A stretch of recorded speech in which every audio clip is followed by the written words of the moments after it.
Real Gully TV. I got a very special guest this afternoon. I love doing original content. I do. I'm the first one to get to you. It's a race. This shit is serious, man. This social media YouTube space. You see a lot of people recycling the same type of content over and over and over. And I'm just elated to have you on my platform this afternoon.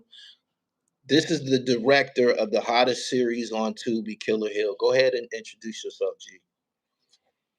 Uh, Gerald Barclay. Everybody calls me GB.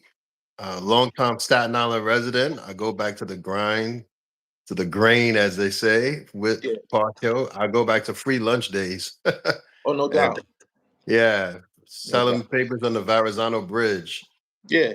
when everybody was just getting into whatever. So I was fortunate enough just to want to get into filmmaking, and I went down a different path, kept me out of trouble, and just happened to link up with the Wu-Tang when Yeah. they were coming up, when they needed my help. After Protected Neck, they needed somebody to help them out, and I had resources, and we just made it work.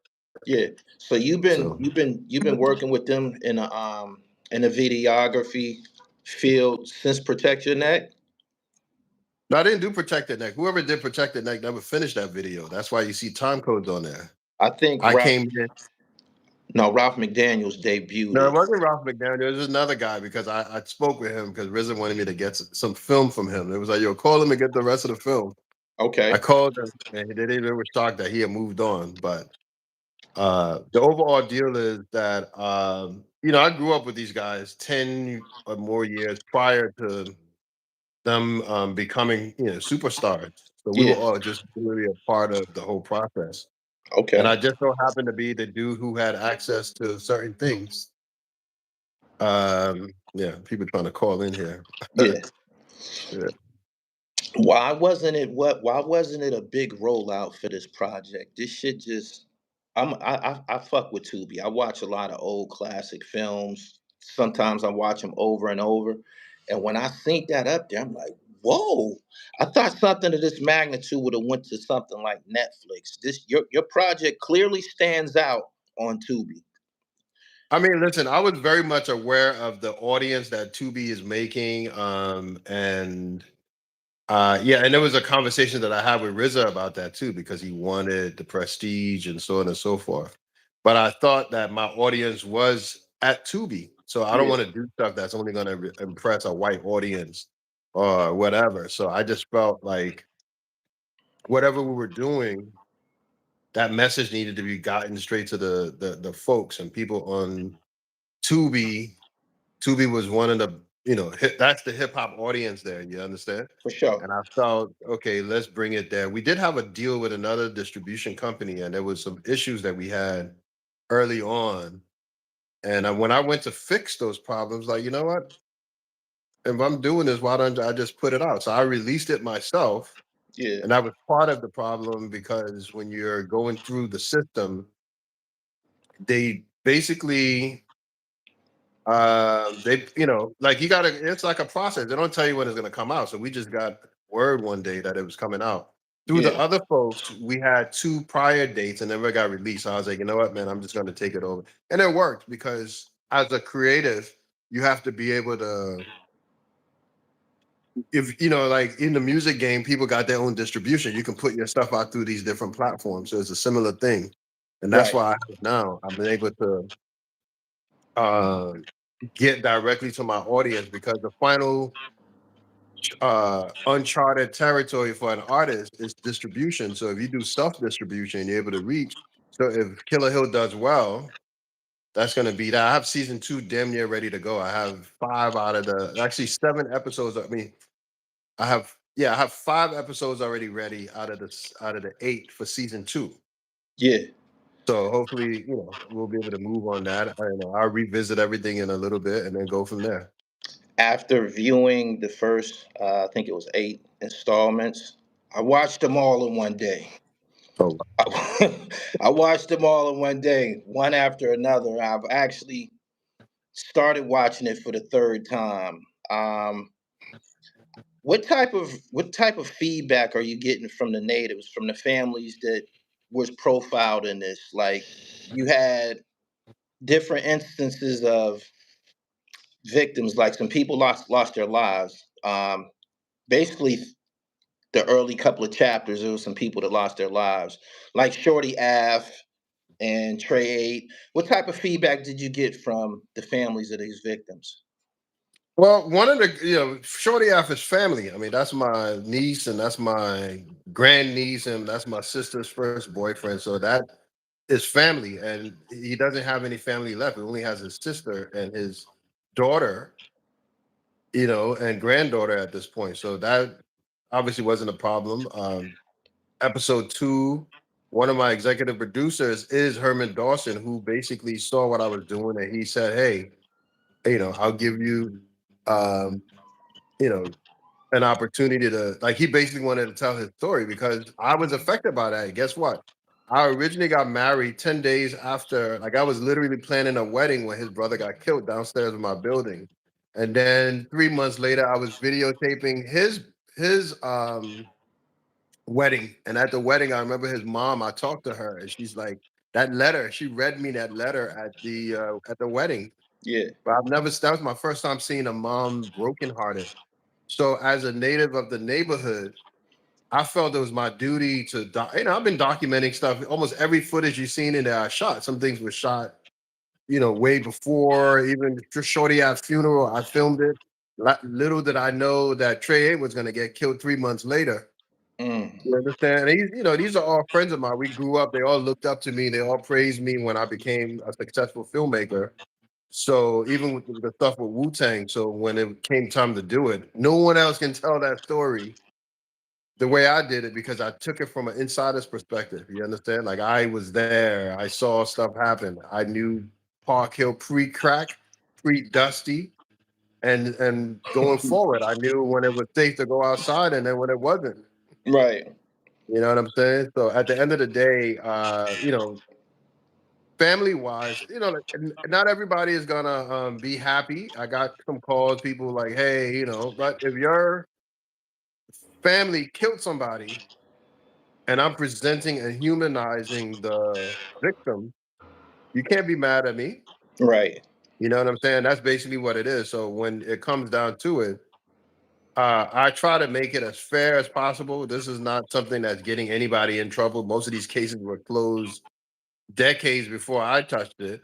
You Right. understand? So, I remember when I did the original Killa Hill, that was less than a year after Lamine was murdered. And Lamine was a big supporter. He's like, yo, GB, I sold tickets for you, man. Because, we did my big premieres here on Staten Island. So I Okay. ran into him one day. I said, okay, I'm going to get my camera out right now. And I filmed him, not knowing that was going to be the The last time I was last going to time. film him. You understand? Yeah. So, I'm sorry. Let's see. I'm getting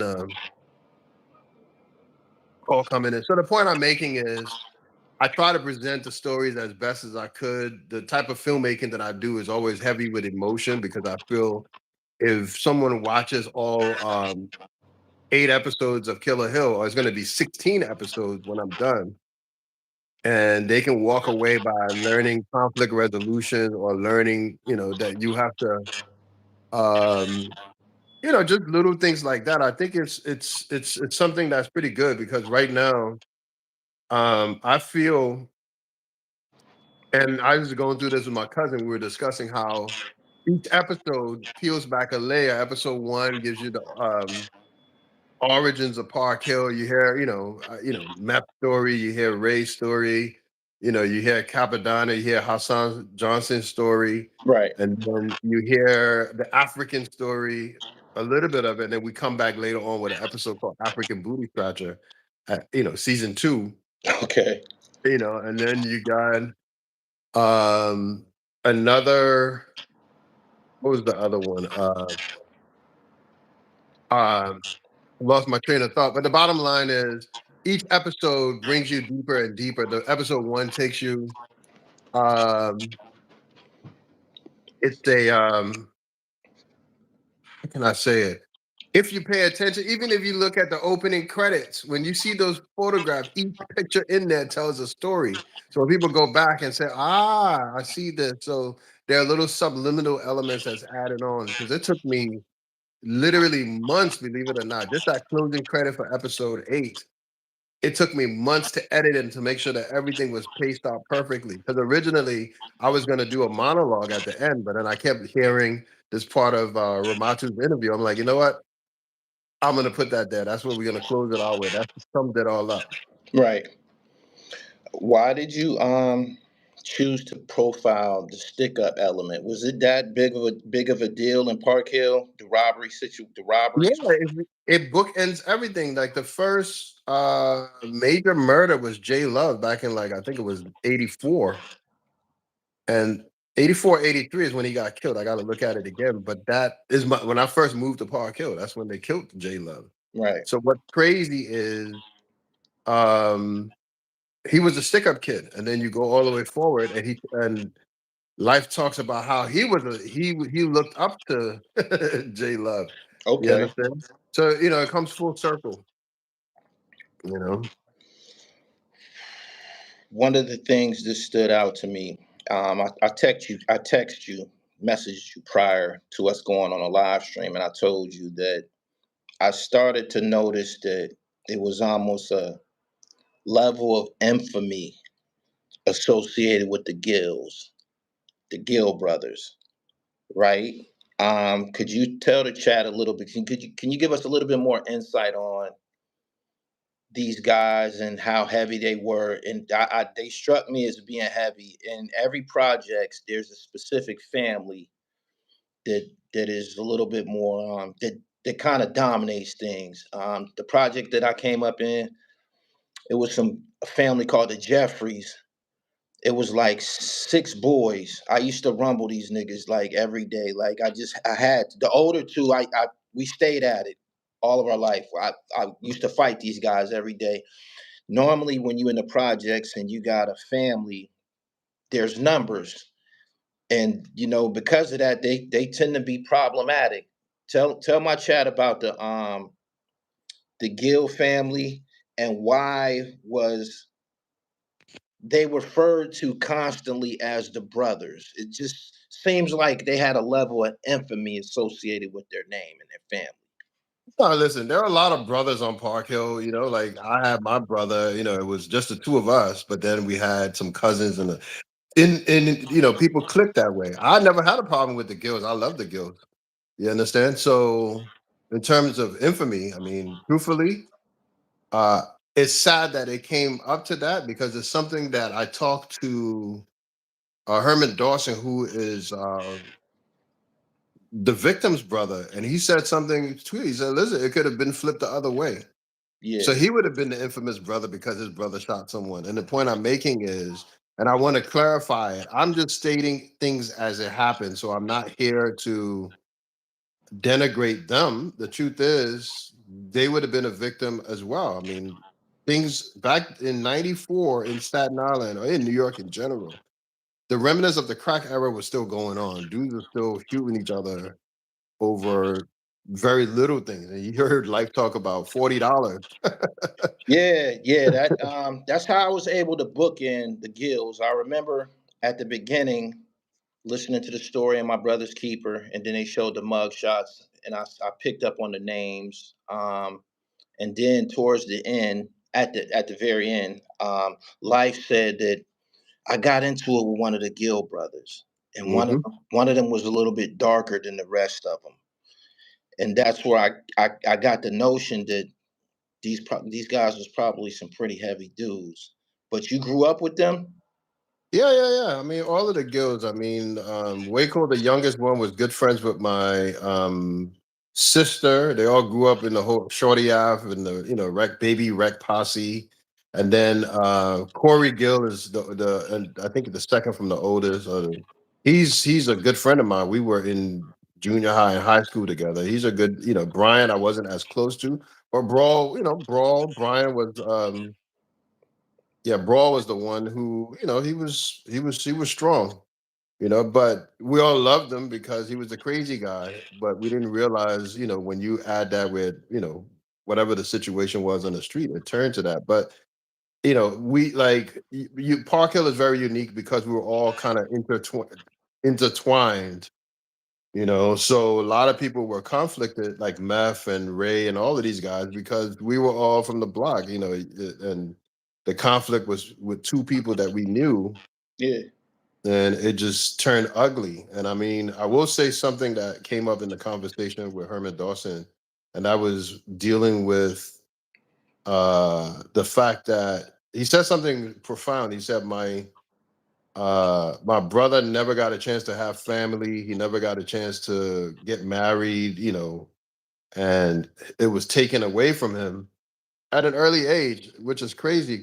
He could have caused that to them too, but they went on to have children and have 20 years of freedom before the outcome. But and then one of the things he said if he could, he would free them. Like, because it didn't take away the pain. That's something that you got to understand. The pain is still there.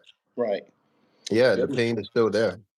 there was a crew that I heard about from, I believe it was Park Hill, called the Hillbillies. Was the Gills and the Hillbillies the same people? Yeah, I mean, hillbillies, that's what they describe everybody. I'm a hillbilly because I'm from Park Hill. Oh, okay.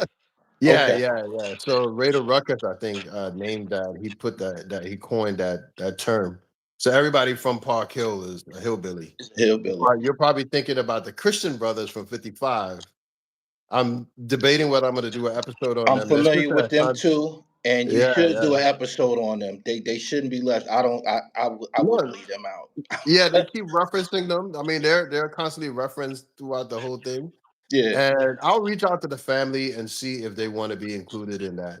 But it was definitely at the time I wanted to focus on specifics, but I think now, and I'll reach out to the sister and see if they want to be involved. But I know, the Crab brothers, tragically both sons were murdered. That's an episode in season 2.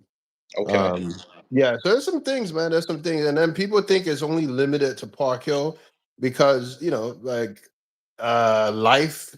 Even though he grew up in Park Hill, he's living in West Brighton. So we'll expand a little bit to West Brighton and New Brighton and the harbor. So those things are going to be there. You know, you know. Okay. Okay. How long did this project take overall? How many? Did this extend over a period of years for you to compile all of this Bro, footage? I've been filming. I think if you started from when I started taking pictures. But I got my first camcorder in 1989, and I've been documenting that neighborhood. So everything you've seen on there, like I have footage of house parties that was shot in the 80s. Damn. There's some kids that are in their 30s and 40s now that I got pictures. I probably got the only video of them as kids. So it was a combination because I was like the videographer from the neighborhood. I filmed everything from funerals to weddings to birthday parties, music videos as they came to Wu-Tang. So that was me. I did all of that. And the funny thing is, I never knew that I would be a documentary filmmaker because you want to do movies, but then I realized I have more documentary stuff than you can imagine. So you think about having all the footage of Wu-Tang. So I'm in the studio with them as they're recording. I got all these little intimate moments that they have. So the point I'm making is I just happen to have the camera at the right time and place. So I've been documenting Staten Island. If you take away the video camera, 40 years, I got there 83. So Yeah. I took still pictures. A lot of those pictures was done in the early 80s, leading up to getting the stuff on video. So yeah, 40 So years of documenting the history of that neighborhood. 40 In, years. Wow. in 2009, I got hired to do a music video. When I showed up in New York, the people didn't have my money, but I had a flight. My airline tickets were taking me back 2 weeks later. I was like, well, I'm here. I got my cameras. Let me do something. So I was like, I had this idea I want to do. Let me do a documentary called Killa Hill. So I just went ahead and started filming it.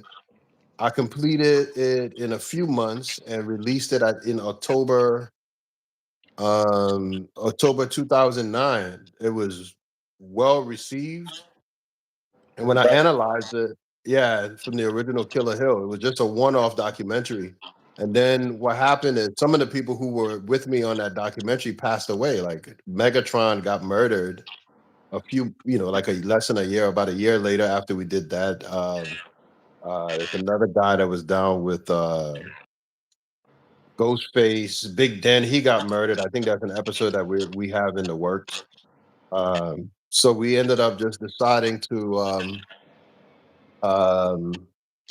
just trying to get a few things going. I think that if we can, yeah. So I did that, and then I put it down because it was too much drama with the stories. So I didn't touch it again from 2009. And then, people kept calling me, giving me updates. Shorty Ave died. Trey 8 died. I said, nope, my boy Third Rail died. There's a whole bunch of people that died. So then I finally got to a point I was okay, let me just, how am I going to tell this story? And I'll do a part 2, or do I revisit the whole thing and tell it as to a better platform? And that's where I'm at now. So telling it in series format gives you more room to focus on the story. So you can, do like damn near a 4-hour documentary, but if you break it up in pieces and episodes, it's easier to digest because people fly through them. Why wouldn't you think you get hooked and then you go to the next episode and the next episode? That's what happened to me, for sure. Yeah. Can you name some notable Park Hill natives? This is going to lead into my next question, but go ahead, run off the top of your head. You said you've been documenting Park Hill for 40 years. Name Yeah, some yeah. notable. You could name athletes, actors, and musicians, of course. Go ahead. Well, members of Force MDs at one point lived there. Obviously, Gano Grills, he's a part of that. Obviously, Method Man, Inspector Deck, Raekwon, You God, Capadonna all grew up in Park Hill. Who was really affiliated with Park Hill was RZA's older brother, Divine. Then you're looking at King Just. I think we had another. He's featured in a episode in there. Then you're looking at who else is Hassan. there? Hassan Johnson Clockers. Yeah. He was a little bit younger than us, but he was there. And then I'm trying to think of who else, but there's quite a few people in that. Basically. So I see we got some haters in here. Yeah, they gonna be here. Don't look down at them No, comments. no, it's all good. No, listen, Well, I welcome the haters. Just click on it and watch my thing and give me some yeah, make sure y'all go to Tubi and watch Killa Hill. How yeah, about y'all Killer do Hill, that? Killer Hill, Killer Hill. Killa Hill, yeah. Gano Grills. I Yeah. was very, very impressed with Gano Grills. I think he's a savant. I'm familiar with him from his acting credits associated with Rockefeller Records. He was in like Streets is Watching. I think he was in some other Jay-Z videos. Yeah, So I was, Killing Me Softly, the Fugees. pardon me? Killing Me Softly, the Fugees video, he's in that. He's in a Okay. lot of stuff. This is a dude that came up from the grind. Me and Gano go way back. And he actually starred in my first feature film, Bloody Streets. So we Mm, shot it right in Park Hill on the island. It was a low budget flick, but we went far with it because it made it into the blockbusters. It was picked up by Artisan, which later on became Lionsgate. So we did okay. You understand? And he's supported me in the first Killa Hill series. When I did the original Wu-Tang documentary, Story of the Wu-Tang Clan, he's in that one too. Everything that I did, he was a part of it. We were shooting some spec stuff yeah. with Terry Vaughn. We did that stuff as well. So we just kept working and trying to make stuff happen. So when it came time to do this, it just became much easier to go ahead and just put it together. Shaheem is from Stapleton, Gongu. Somebody just mentioned Shah. Yeah, yeah, yeah. Yeah, thank you. And Shaheem was originally in this thing, but he asked me to be removed. So I did. I just because at one point he only had a little bit of it. I think he was in the whole series less than a minute. It's Yeah, in like spread out in 2 episodes, 40 seconds total. And he had sent me a message say, hey, I would prefer if you take me out. So it was easier just to remove him. And yeah. hopefully we'll do a future episode with him. Okay.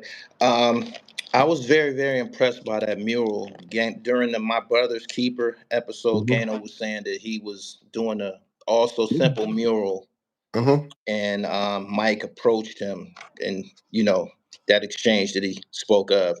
Was he known as a graffiti artist and state and Yeah, everybody knew Gano. I was watching big time Hollywood movies and I saw his name tagged in New York.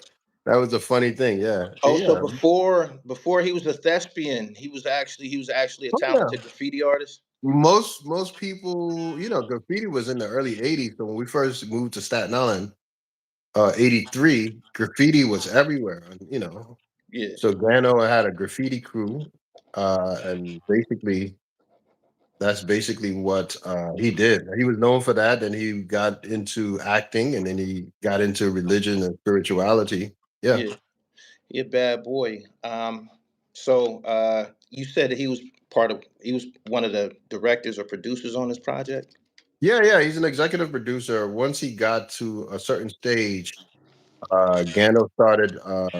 Yeah, we reconnected. He was like, "Listen, I have a little bit of change. We can start making some stuff happen now." So he came in as a major support for my production company when we were doing the a Wu-Tang Experience documentary that we did at Red Rocks, that concert doc, which Yeah. is doing very well, by the way. We're in we just came back from France premiering it out there, and I'll tell you, the hip hop and the Wu-Tang fans are amazing. Okay. Man, of these four, I mean, of these first eight installments, which one would you say required the most work? Hmm. I think my brother's keeper, Mm-hmm. because it was a full story that needed to be told. And I would say Trey 8, and then number 8, which is the Life. yeah, those 3 took longer. As I mentioned, it took me months of editing just the credits alone Yeah. at the end of that, and you gotta go through music and all of that. So it's definitely, yeah, those 3 I think took the most out of me. Shorty Ave was originally joined with the Trey A one, but it was too long, so I cut it into 2. Okay. Um, and the other one with what's that, episode 7, the day the music died. I had to cut that out. It was longer. I told you we took the Big Den Yeah. sequence out because I was Yeah. waiting for an interview with Ghostface. Shorty Af and Trey was related. No, no, you grew up with each other. Shorty Ave was from Liberia, and then Trey, I forgot what country he's from. But he's a West Indian. But he grew up as a Liberian because he lived in Liberia as well. He actually Okay. went to Liberia when the war was going on. Damn. Yeah, Damn. so Trey is a bona fide Liberian.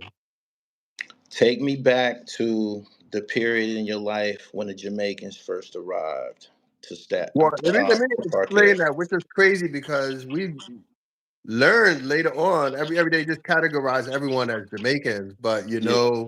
they were from Guyana. Okay. And Guyanese.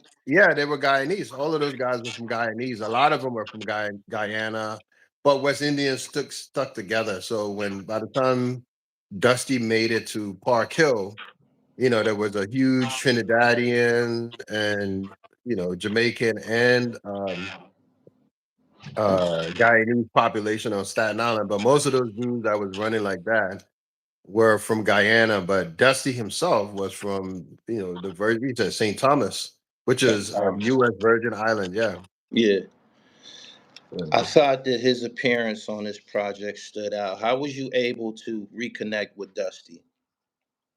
Wasn't reconnect when he was out. I wasn't like we were boys or anything, but I I was mean, much he younger. he had his whole dynasty in the projects, and then he went off. They gave him double life, I believe, 2 life Yeah. sentences or something like that. Yeah, of course. And then he returned. I'm like, damn.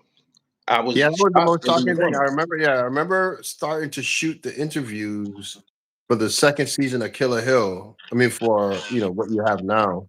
And then I think Ramatu was like, "Oh, he's around." I'm like, "He's around?" Yeah, Dusty got out of jail. No one expected that to happen. Yeah, So the fact he was there, some people got me his number, and then we just connected. And it was easy, believe it or not. Gano came and made stuff happen, and then we just kept it moving. But once he agreed to do the interview, we played phone tag back and forth. But once I locked him in, I came to New York, had the camera crew. I just bought a brand new red camera, so it was like, okay, let's shoot this. So Yeah. he was the first thing that I shot on my red. Did growing up, do you remember any encounters with Dusty? And I think Method Man said another one name was Speedy or something like that. Did you Yeah, I have mean that crew. Let me tell you something. At the time, these guys they came in there in the late '80s. By then, I was in college. I went to college taking up communication, so I was not on Park Hill as much because you're going into the city. I had a regular job, so I was working and then going to school. So I wasn't on the island as much. But I do know that something popped off. It was on Tarjee Street. I remember it clearly. It was the first time I've ever seen someone get murdered, and we literally were feet away from the shooting. So I came out of the. My mom used to sell African food on Park Hill. I'm Tarjee, and we went to the store. My brother and I were going to go get some change, and we came out the store, made a right turn. The guy was sitting right there on the left. He just pulled out his gun and started, you know, blasting at someone. And we all chased him around the corner. And I looked at this dude taking his last breath. yeah And that was shocking for me. That's my first time. And then I remember a few weeks later, I went to Atlanta and I was in the mall and they were blowing up balloons and the balloon popped. And I reacted to it. I was like, oh my goodness. I'm still post traumatic? yeah, reeling from that thing. And that was just one incident. So imagine someone like Ramatu who's finding dead bodies or, because in the African Booty Scratcher episode, there's her boyfriend is sitting right next to her throughout her whole interview. This dude gets murdered a couple of years ago. We were all sitting around. I was like, someone just told me, okay, G, it's time to leave. So I left and I got a call less than an hour later. So and so just got shot. And I actually had the last photograph of him because I was there taking pictures Yeah, at this cookout. So it's season 2, episode 1. You guys would enjoy that one. That's one of my favorite episodes called African Booty Scratchers, and Meth is strong in that one. yeah. Did y'all was there a level of fear associated with the Guyanese when they was? I mean, if you come to somebody projects, you got a strong arm, and you got to deal with the guys that live there, the natives. Was there a level of was there a level of fear when they arrived? Well, being an immigrant, we welcome immigrants. So Park Hill is probably so unique because it's one of the only neighborhoods in Staten Island where there's a strong immigrant population. So now there's probably more immigrants there than anything. So we were not as afraid of them because they were foreigners also. So they more identify with us than anything. But I know, if you were in direct conflict, if you were a rival drug dealer or you had a girlfriend that they wanted, then you were the op, and they killed a lot of people. For real? Oh yeah, yeah, yeah. Lots of people. When they talked about finding people in dumpsters and all of that, that was real. Sheesh, Yeah, man. yeah. So, uh, the chapter number 8 stood out. I feel that it stood out the most out of the first installments, and that was with life. Very, very interesting Shout episode. out to my man Lounger. Peace, peace. I hope I see you tomorrow at that thing. Yeah, that's Lounge Low down there. Shout out to Lounge Yeah, Low, yeah, yeah. Capilano. Boomer. Yeah. Uh, how was you? How was you able? Did you know life growing up? Oh yeah, yeah, yeah. He was a scary dude. I remember him because he was when he was younger, he was like I don't want to use this word, but he was like a goofy, lanky kid running around. He was awkward. And he was very skinny running around. And then I heard he got on drugs. I think he's a few years younger than us. Not too many years, but but he was always like a weird kid. And like he said, he stopped from being bullied to being what do you call it? He just became the literal boogeyman. And I remember Trey 8 and I were walking on Tarji or Vanderbilt and one day, and he was like, when you look at somebody's eyes, you can tell, okay, he saw through me. Yeah. That's how crazy it was. I was like, okay, this guy's not the same. But he had robbed my cousin. So when he talks on there about being a known robber, yeah, he robbed everybody, bro. But what was scary is once you pull that trigger, it's up to your will to survive. That's what makes it scary. So he wasn't afraid to pull the trigger. Now, Yeah. whether he did studies to know what part of the body to shoot you at, you know what I'm saying? He could So have done that research too. there was a time that you recall that he wasn't really no threat or like that. You just described him as being Oh, like no, he loose. was the kid from around the way. That's what I'm saying. He was this really lanky kid in Park Hill because I used to live in 280 when we first got there, and I think he was in 260 or 240. But he was always on that. Kids up the block. It was the safe side. When you went down the block, where the guilds were and all these other, that's where shit popped off. So Yeah. what happened is, it was kind of interesting to see that. It was sad because he was so young when he got hooked on drugs. You know what I'm saying? And because of that, he just got into the rumor was, and I asked him, he said it wasn't true, but it said he got arrested for something. And when he went to jail, somebody stabbed him in the ear with a pencil, and he was never the same. Yeah. But when I asked him that, he said that wasn't the case. I thought his story was very authentic. I grew up in a drug game. I grew up selling drugs, and people who didn't grow up in that element, they'll say that's a crackhead. But some of them niggas was dangerous.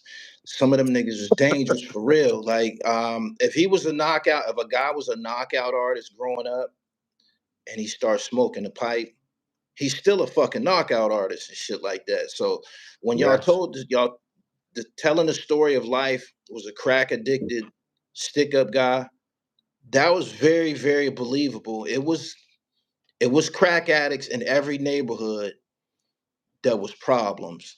There was crack addicts that demanded a level of respect a little bit more than the others. Like you knew who they was, and you probably wanted them on your side and shit like that. But people from the outside looking in, they that was foreign territory to them, and I was very familiar with that. What's funny is there was guys that I encountered in the streets who was crackheads on the streets, and then when we went to jail, they was like superheroes and shit. Like these is the guys that you might have just was calling them a crackhead when y'all was on the streets. And then you get into institutions and these niggas got their weight up, and everybody in the jail know them because they're junkie. They've been doing time all their life. They've been running in and out of the institution. So everybody know them. And as soon as you get there, these guys who was just a crackhead on the street, he's now the big homie. That's very, very real. Yeah. That's very real. How was you able to connect with Life? Is he still around the Staten Island area? Yeah. Well, no, he doesn't live on the island anymore. I mean, okay, so life told me, and so the big question I'll ask you: do you believe him when he said he didn't do it? Because that's the big No, controversy. no. I'm glad you asked that question because I wasn't gonna just tell you No, no, because okay, so we did a screening in when he Atlanta, was right? telling the story. We did a screening in Atlanta, and somebody closely with that case came up to me and said, "Gee, I believe him. I don't think he did it." All right, You understand?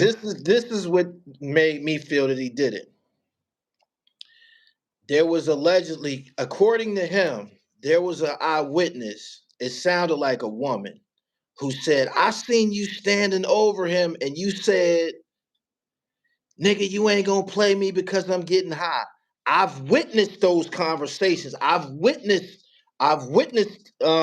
drug addicts say that to niggas. I witnessed those encounters.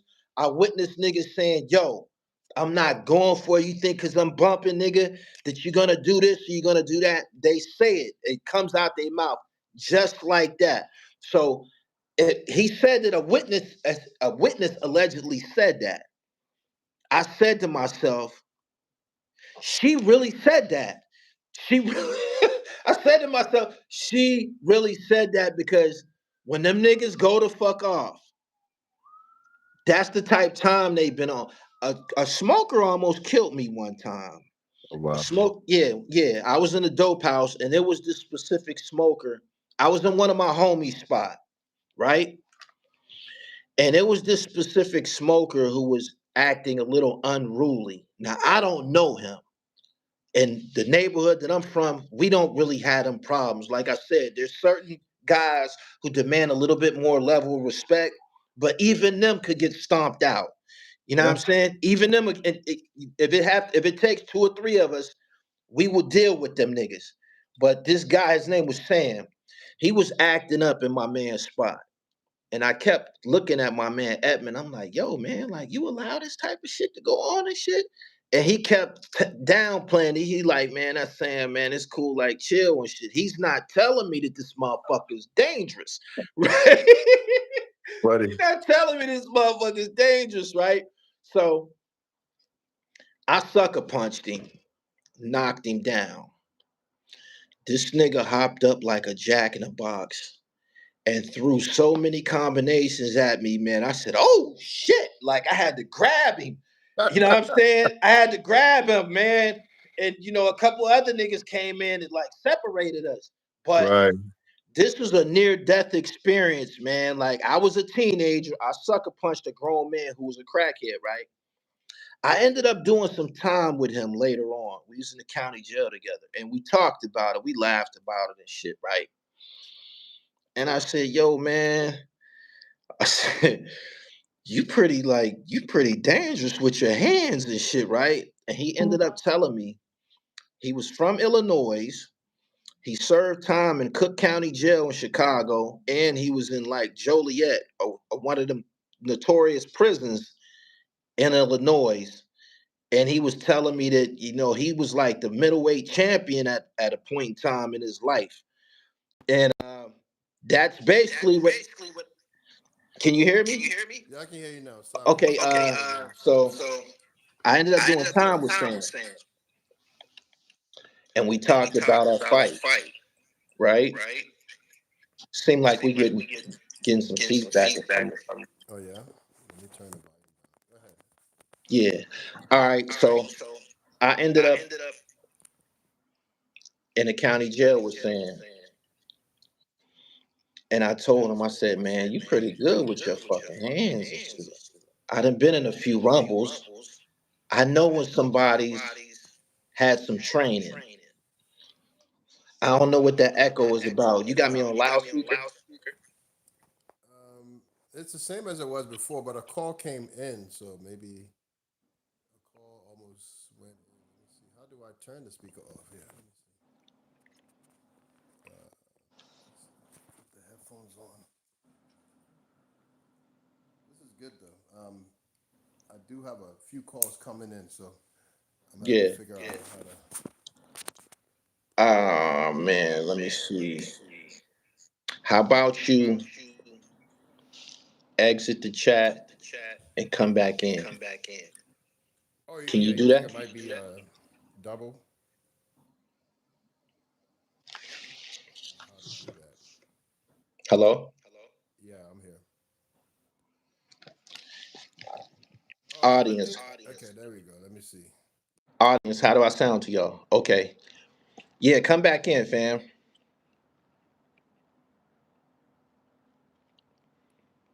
I'm gonna give him a chance to come back in here. We couldn't continue the discussion like that.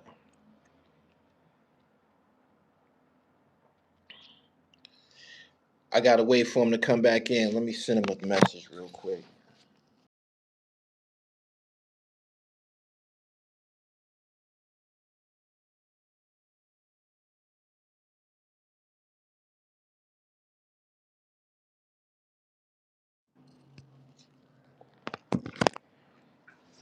He said, yeah, it's his phone.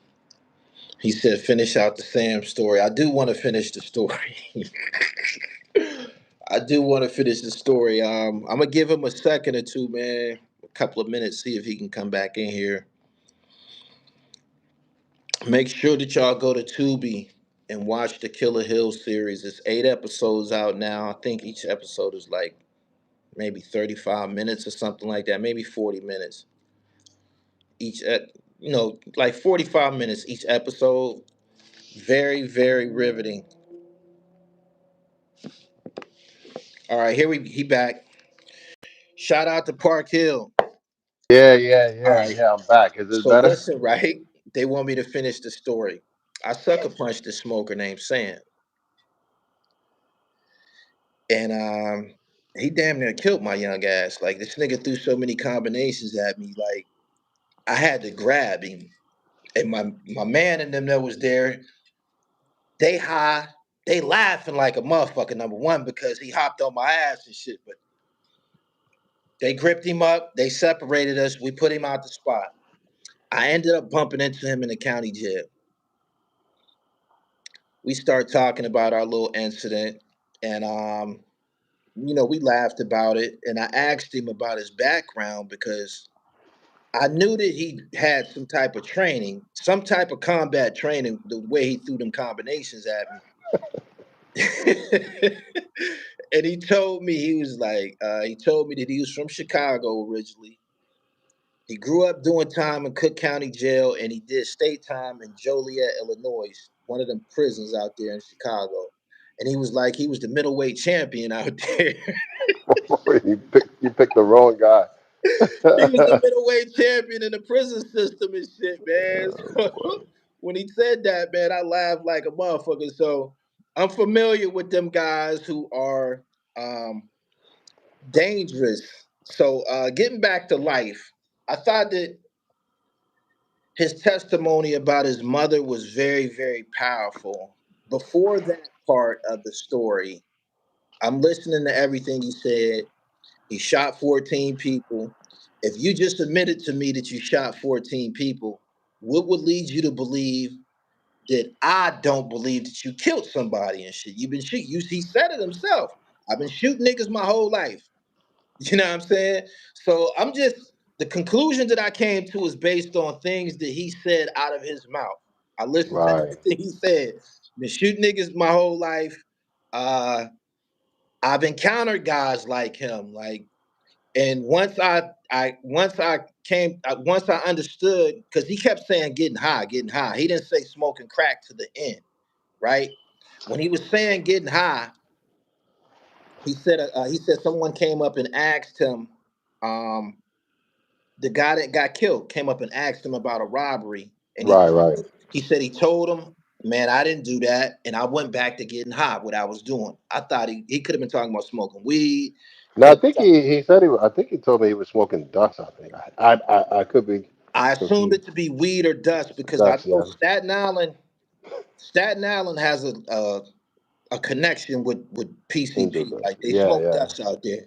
All right, so I thought it could have been any of those things, but at the end he said he was smoking crack, and I said to myself, I know niggas who done been harmed by crackheads. Like some of them niggas be dangerous, and if they get desperate or if they encounter somebody who out there hustling, who they feel that they can overpower, they gonna try you and shit. Like everybody can't hold a pack. And them smokers, they can smell that they can smell it on you if you're not built like that. So yeah, they can. So everything that they was saying about him, I believed it based on what he said out his mouth. When he got to the part when he was speaking about his mother, that part humanized him in my eyes. Um, he said a lot of real shit. He said his mother told him that she was proud of him. Um, the whole time that she was going through her illness, she called for him and he was there on time and things of that nature. I thought that was a very, very powerful part of the documentary. And in totality, I think that his episode was probably the standout episode. What type of feedback have you been getting on his episode?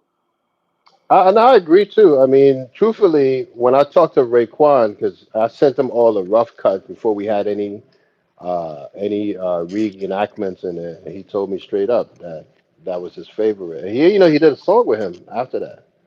He did a So song with him. So do yeah, me a yeah. favor. The track. Oh, the last track that's if you go back and rewatch episode 8, that track that is playing when the credits is going Yeah. is him and Ray. Oh, I gotta go check it out again. I Yeah, gotta go yeah, it's check a it out. dope song. Yeah, the more and more I played it, it's got that eerie sound and Yeah. ooh, that's life and Ray. Something else that he said that was very, very powerful is people was trying to figure out why he was so wild. And he said it's because I didn't give a fuck about my life. Yeah, I didn't love myself. And he said if you encounter somebody who don't give a fuck about their life, those are the most dangerous types of people. yeah. I thought his episode provided some real pertinent Insights. information. Yeah, Yeah, some great information. he was And the byproduct of every angle that happened to neighborhood, and it wasn't only limited to Staten Island Park Hill. You went anywhere because I was looking at some stuff and showing how Atlanta went through their phase of that. You look at South Central and those places. Menace to Society was all about that. You understand? That was the same thing. And I see him as O Dog, but on crack, because yeah, O Dog didn't care. You yeah. understand? O Dog didn't care. He was, dangerous. There's a lot of kids came up that way too. I wasn't terribly surprised that he had some great information to offer to this documentary because I've said this on my live streams before. Some of the most dynamic lessons that I've learned in life wasn't in the classroom; it was in the streets. Yeah, And a lot of the philosophies that I learned and found to be very, very true was given to me by drug addicts. You know what I'm yeah. saying? Because they've lived it. They've lived it. They lived the worst types of life. So you know, there's no better teacher than experience. And I think he said he's 50 years old now. Well, that was a couple of years ago. He's got to be like 53, if I'm not mistaken. Yeah, 52, 53, because we shot his interview in 2021 or 2022. yeah, Yeah, I was in the middle of working on the documentary with Wu Tang, so I put the project to the side and picked it back up 2023 December is when yeah. I started working and had it ready for 24. I asked you a question about the 911 call at the beginning. The gentleman said that when he heard the 911 call, he recognized those voices. He recognized the voice. I told you who I felt it sounded like to me. There are a lot of, well, repeat that again too, because I forgot what name was mentioned He in didn't the say. He said this is what he said. He said your friends aren't your friends. He said my brother was killed, and the only reason his murder was solved is because decades later, someone got into a witness got into a drug case. One of the guys that yes. was selling drugs with my brother got a drug case, and only then did he tell who killed my brother. Right? He said, your friends are not your friends. He said, when I heard those 911 calls, I recognized those voices. I went to those people whose voices I heard and I asked them, yo, what happened to my brother? And they told him, this happened, but I can't tell. I can't tell. I can't snitch or nothing like that because that would put me at risk and I would have to move. But I DM'd you a name. I said that voice sounded like someone else. I believe he's receiving a call right now. If we have to, I'm gonna patch him back in. We're gonna just wait and see how this pans out. The last time he got a call, my voice started to Sorry echo. about that. Yeah, but yeah, Oh, yeah. Is it still echoing again? nah, we good. We good. Okay, good. All right, Yeah, so the check it call out. came in. Uh-huh. Check it out. Um, I'll just ask it to you like this. During the course of producing this project, the gentleman whose brother was killed in chapter one, did he tell you who he felt that was on that 911 call? Um, I'll be honest with you, and most of these things, I don't even want to know because What you say? Most of the time, I'm saying I didn't even want to know. Okay. Yeah. But there are a lot of information that popped up during the course of this thing. And Yeah. um, hold on one second. I'm moving around. Someone says, "Did you have to go through RZA to do this?" You care to Oh answer? no, no. This is strictly a GB production connection, and then connecting with what do you call it? Hold on one second, right? I'm gonna. Take your time. Bear with us. He's a very important gentleman right now. His documentary, Killa Hill, is the hottest show on Tubi. If you haven't seen it yet, make sure you go watch it. It's 8 episodes. You definitely could watch it in one sitting. I watched all of them, 1 through 8, in one evening. I've watched it 3 times so far. It's some of the best media that I've seen in recent times. And all I can say is that the residents of Park Hill projects are unequivocally survivors. They went through some shit. And parts of the documentary basically said that, well, it did say it, that they projects was taken over by some guys from the islands. He just said that they were Guyanese. Other people referred to, I interviewed Capadonna before. He said that some of them were Jamaicans. Let's say that they were islanders. This was during the crack era. And they was killing shit. And just think about how this sounds. You grew up in the projects, right? And some people come to your projects that don't live there, didn't grow up there. And they're killing people who grew there. So, in a nutshell, your friends are being killed by some strangers, and it wasn't nothing that nobody could do about it, or it wasn't nothing that anybody did about it. Dusty ended up getting 2 life sentences. For those of you who have watched, they had a it might have been on Netflix. They had a Wu-Tang series that the Wu-Tang Clan members they didn't really approve of, but there was a character in it that depicted Dusty, right? We've heard Capadonna speak of Dusty many a times. He appears in this Killer Hill project. He has 2 chapters. Y'all should go check him out.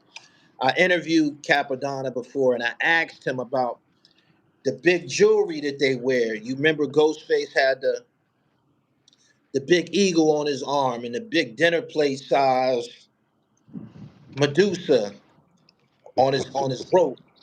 And Capadonna told me a lot of that, the BMWs, the Wallaby Clarks, and the big jewelry, they were inspired to wear these things from these islanders who was Yep. on Staten Island during the 80s.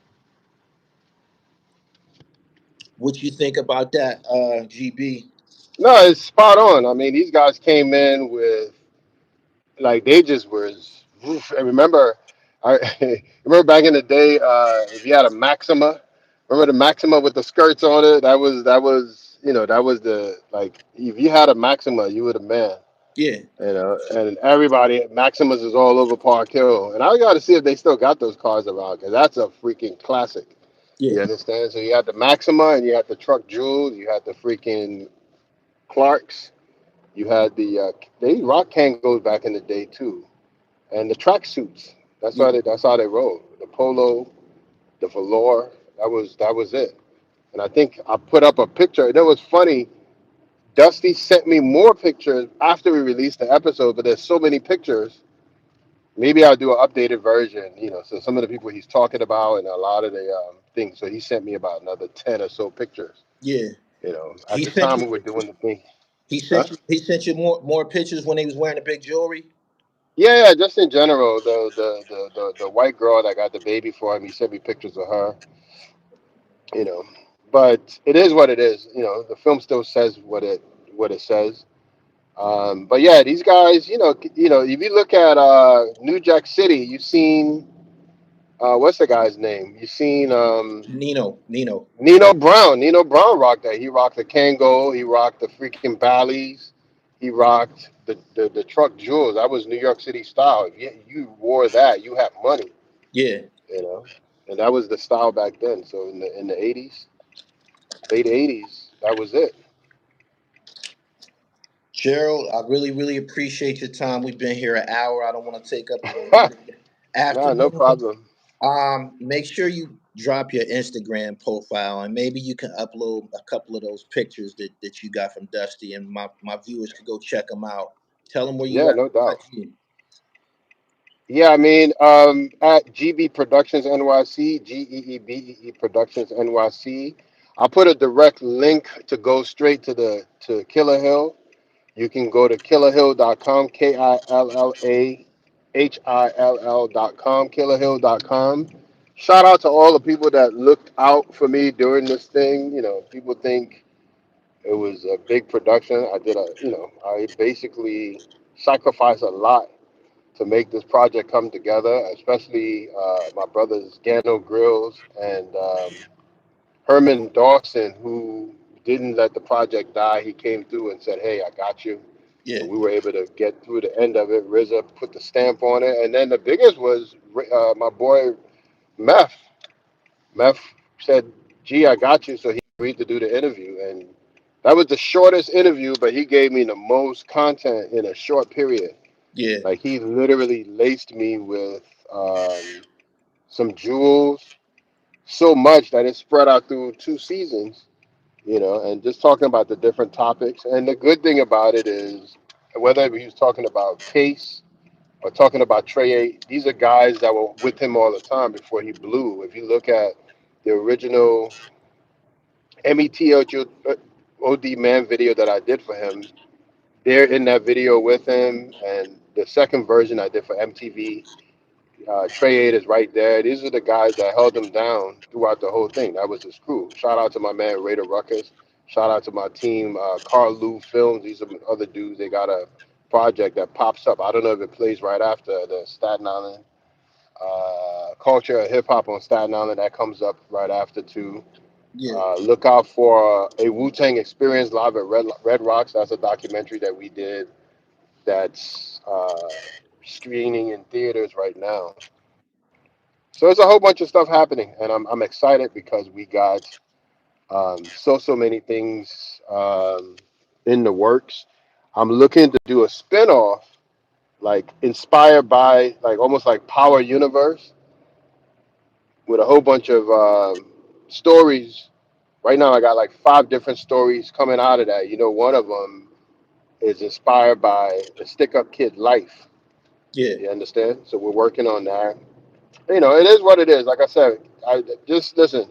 It's the realest thing. You mentioned earlier about how I've always been an independent filmmaker. I think that's what hip hop is. It grew organically, yeah, and all I needed was people to see it. Once you see it, you understand where I'm coming from. And the truth is, it's real. It's real because I have to show, my little brother, Shorty Ave. And we just realizing, damn, that's Shorty Ave in the coffin. All the fun that we had, and so on and so forth. And Trey A was just talking to this guy. Here he is, or knowing that Nem, and so on and so forth. So shout out to all the families. There's some people I would love to clear the air. The family of Trey A, his wife, and other people, and Fatima, who was his girlfriend, and the family of forgot his name or whatnot, but there's so many people, and there's so many people that's going to pop up in future episodes. I mean, the Effie episode is very touching because it was personal for me. yeah. There's another episode, the Crab Brothers. Those are stories that live on, and just the best I can do is honor their memories. You understand?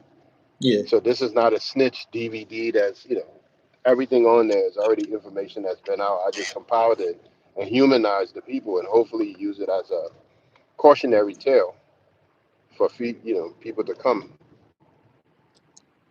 You did a great And job. I appreciate you for reaching out, man, because believe it or not, you'd be surprised what the schedule is going forward. There's so many things that are in the works. Yeah, Did I just get a red light ticket?